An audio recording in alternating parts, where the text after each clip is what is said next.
Cengiz. Arkadaşlar. Geri geri. Üstçüler paletlerini çıkarsın.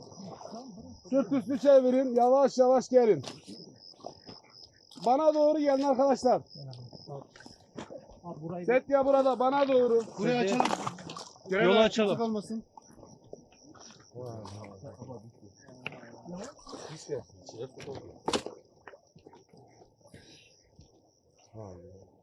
Al abi. Hasan biriniz geldi. Ayağını.